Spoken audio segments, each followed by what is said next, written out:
দর্শক, কল্পনা করুন আপনার সবচেয়ে বড় শত্রুর বাড়ির উঠোনে দাঁড়িয়ে আপনি তার বুকের ওপর পতাকা গেড়ে দিচ্ছেন। শুনতে সিনেমার গল্প মনে হচ্ছে, তাই না? কিন্তু না, এটা কোনো সিনেমা নয়, এটা বাস্তব। এটা 2026 ফিফা বিশ্বকাপ। আর এই অসম্ভবকে সম্ভব করে দেখিয়েছে মধ্যপ্রাচ্যের এক দুর্দান্ত যোদ্ধা জাতি ইরান। আজকের এই বিশেষ পর্বে আমরা এমন কিছু চাঞ্চল্যকর তথ্য আপনাদের সামনে তুলে ধরতে যাচ্ছি যা শুনলে আপনার চোখ কপালে উঠবে।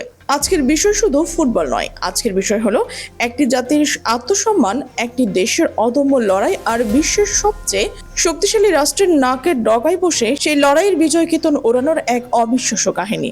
দর্শক, শেষ পর্যন্ত সাথে থাকুন, কারণ শেষের দিকে যে তথ্যটি আসবে সেটি আপনার পুরো দৃষ্টিকেই বদলে দেবে। দর্শক, গত 5 দশক ধরে বিশ্ব ফুটবলের মানচিত্রে এশিয়ার দলগুলো বরাবরই ছিল দ্বিতীয় শ্রেণীর নাগরিকের মতো। ইউরোপ আর দক্ষিণ আমেরিকার দাপটে মধ্যপ্রাচ্য কিংবা এশিয়ার কোনো দল যখনই বিশ্বকাপ মঞ্চে পা রেখেছে তখনই তাদের দিকে তাকানো হয়েছে করুণার চোখে। কিন্তু ইরান একদম গোড়া থেকেই বুঝিয়ে দিল তারা করুণা নিতে আসেনি, তারা এসেছে ইতিহাস লিখতে। গ্রুপ পর্বের প্রথম ম্যাচে ওশেনিয়ার দুর্দান্ত শক্তি নিউজিল্যান্ডের মুখোমুখি হয়েছিল ইরান। স্কোরবোর্ডের ফলাফল দেখলে হয়তো মনে হবে মাত্র 2-2 গোলের ড্র, এতে আর কি এমন হলো। কিন্তু দর্শক, এই ড্রয়ের গভীরে লুকিয়ে রয়েছে এমন এক সত্য যা সাধারণ চোখে দেখা যায় না। প্রথমত, ইরান এই ম্যাচটি খেলেছিল আমেরিকার মাটিতে। সে আমেরিকা যে দেশটিতে 4 দশক ধরে অর্থনৈতিকভাবে শ্বাসরুদ্ধ করে রেখেছে, সে আমেরিকা যে দেশের বিমান চলাচলে নিষেধাজ্ঞা দিয়েছে, ব্যাংকিং ব্যবস্থা অচল করে দিয়েছে, এমনকি ক্রীড়া সরঞ্জাম অনুমতিতেও বাধা সৃষ্টি করেছে। সে প্রতিকূল পরিবেশে দাঁড়িয়ে লক্ষ লক্ষ বিরুদ্ধ দর্শকের সামনে নিজেদের জাতীয় সঙ্গীত গেয়ে বুক টান করে মাঠে নেমে পরাশক্তির বিপক্ষে লড়াই করা, এটা শুধু ফুটবল নয় দর্শক, এটা একটা জাতির অস্তিত্বের লড়াই। দ্বিতীয়ত, এই ম্যাচের প্রতিটি মুহূর্ত পর্যবেক্ষণ করছিল মার্কিন গোয়েন্দা সংস্থাগুলো। মাঠের চারপাশে ছিল অভূতপূর্ব নিরাপত্তা বেষ্টনী। প্রতিটি ইরানি সমর্থকের ব্যাগ তল্লাশি করা হচ্ছিল একাধিকবার।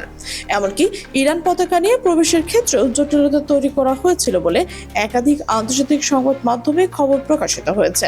অর্থাৎ মাঠে নামার আগেই ইরানের খেলোয়াড় এবং সমর্থকদের ওপর চলেছিল এক নীরব মানসিক যুদ্ধ। দর্শক, এবার আসুন সেই পর্বে যেটা শুনলে আপনার রক্ত গরম হয়ে যাবে।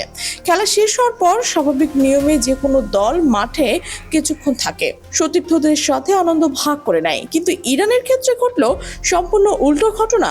বাঁশির শেষ ধ্বনি বাজতে না বাজতেই ইরানি খেলোয়াড় কার্যত টেনে হিঁচড়ে মাঠ থেকে বের করে দেওয়া হলো। কোনো উদযাপন নেই, কোনো ল্যাপ আপ অনার নেই। গ্যালারিতে থাকা হাজার হাজার ইরানি সমর্থকের দিকে হাত নাড়ানোর সুযোগও দেওয়া হলো না।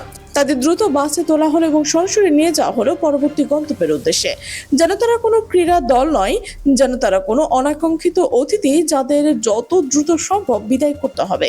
প্রশ্ন হচ্ছে, কেন একটি ফুটবল দলকে কেন এভাবে তাড়াহুড়ো করে সরিয়ে দেওয়া হলো? অন্য কোনো দলের সাথে কি এমন আচরণ করা হয়েছিল?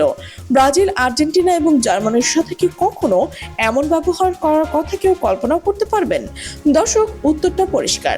এটা ফুটবলের সিদ্ধান্ত ছিল না, এটা ছিল রাজনৈতিক সিদ্ধান্ত। এটা ছিল ওয়াশিংটনের নির্দেশে পরিচালিত এক সুপরিকল্পিত মনস্তাত্ত্বিক আঘাত। দর্শক, এবার আসে সামনের মহাযুদ্ধের প্রসঙ্গে।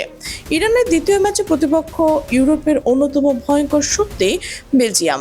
ফিফা র্যাঙ্কিংয়ের বেলজিয়ামের ধারাবাহিকভাবে শীর্ষ 10-এ অবস্থান করছে। তাদের দলে রয়েছে বিশ্বমানের ডিফেন্ডার, ক্ষুরধার মিডফিল্ডার এবং গোল মুখের নির্মম স্ট্রাইকার।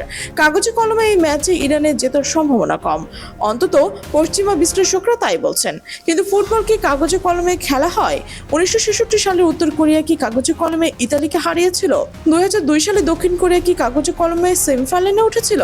2022 সালে সৌদি আরব কি কাগজে কলমে আর্জেন্টিনাকে ধরাশায়ী করেছিল? ফুটবলের সৌন্দর্য এটাই, এখানে পরিসংখ্যান নয়, হৃদয়ের আগুনের কথা বলে।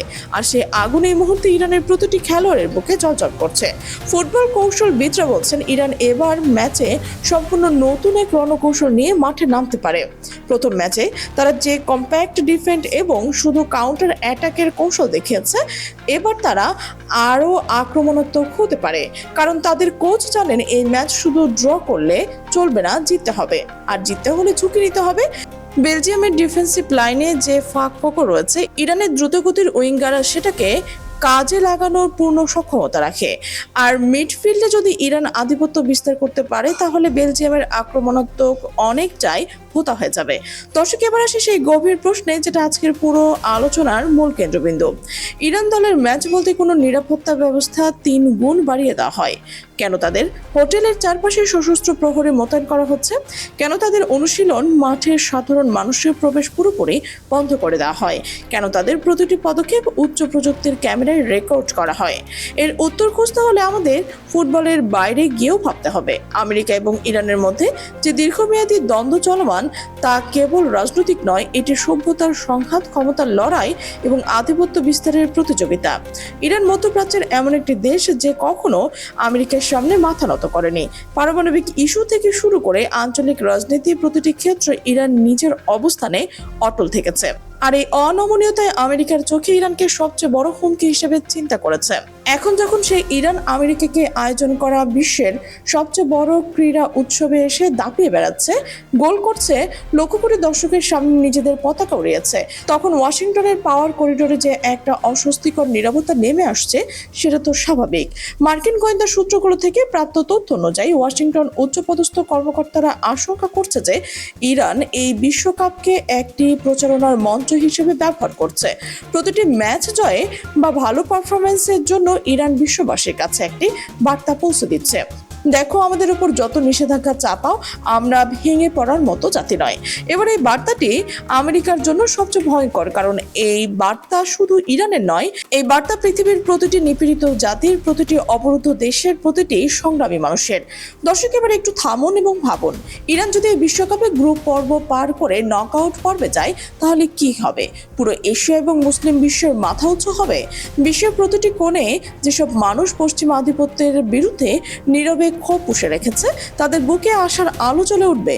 আর এই কারণে আজকের এই মুহূর্তে প্রতিটি সচেতন মানুষের, বিশেষ করে এশিয়া এবং মুসলিম বিশ্বের প্রতিটি ফুটবল প্রেমীর উচিত ইরানের এই সাহসী দলটির পাশে এসে দাঁড়ানো, তাদের জন্য দোয়া করা, তাদের সাফল্যকে নিজেদের সাফল্য মনে করা। কারণ ইরান আজ শুধু নিজেদের জন্য খেলছে না, তারা খেলছে প্রতিটি সেই মানুষের জন্য যাকে কখনো দমিয়ে রাখার চেষ্টা করা হয়েছে, যার গলা চেপে ধরা হয়েছে, যার স্বপ্নকে পদদলিত করা হয়েছে। দর্শক, এবার আসি সেই কোটি টাকার প্রশ্নে। ইরান কি সত্যি বিশ্বকাপ জিততে পারবে? যৌক্তিক বিচারে পথটি অত্যন্ত কঠিন। ব্রাজিল, আর্জেন্টিনা, ফ্রান্স, জার্মানির মতো ফুটবলীয় মহারথীরা এই টুর্নামেন্টে রয়েছে। কিন্তু ফুটবল যদি শুধুই যুক্তির খেলা হতো, তাহলে গ্রিসের 2004 সালের ইউরো জেতা অসম্ভব ছিল। ডেনমার্কের 1992 সালে ইউরো জেতা অসম্ভব ছিল। ফুটবলে অসম্ভব বলে কিছু নেই। এবং ইরান যদি প্রতিটি ম্যাচে তাদের প্রথম ম্যাচে সেই আগুন, সেই দৃঢ়তা এবং সেই কৌশল পরিপক্কতা ধরে রাখতে পারে, তাহলে এই বিশ্বকাপের যে কোনো বিস্ময় ঘটানো তাদের জন্য একদম অসম্ভব হবে না। মাঠের বাইরে চাপ, প্রশাসনিক বৈষম্য, মানসিক যুদ্ধ সবকিছু পায়ের নিচে ফেলে ইরান যদি এগিয়ে যেতে পারে, তাহলে 2026 সালে বিশ্বকাপ হবে ফুটবল ইতিহাসের সবচেয়ে বড় রূপকথার গল্প। আর সেই গল্পের নায়ক হবে মধ্যপ্রাচ্যের এই অদম্য যোদ্ধা জাতি। দর্শক, ফিফা বিশ্বকাপ 2026-এর মঞ্চে ইরান দলের সাথে আমেরিকার সেই বৈষম্যমূলক আচরণ, প্রথম ম্যাচের পর তড়িঘড়ি করে তাদের মাঠ ছাড়া এবং বেলজিয়ামের ম্যাচকে ঘিরে এই অভূতপূর্ব নিরাপত্তার বলয়, এইসবকে নিয়ে আপনার মতামত অবশ্যই জানান। আপনি কি মনে করেন ইরান বেলজিয়ামকে হারিয়ে ইতিহাস লিখবে, নাকি মাঠের বাইরে এই ষড়যন্ত্র শেষ পর্যন্ত তাদের থামিয়ে দেবে? কমেন্ট বক্সে এখনই আপনার মতামত জানান। ভিডিওটি যদি আপনার হৃদয় ছুঁয়ে যায়, যদি মনে করেন এই সত্য সবার জানা প্রয়োজন, তাহলে একটি লাইক দিন এবং সবার সাথে শেয়ার করুন।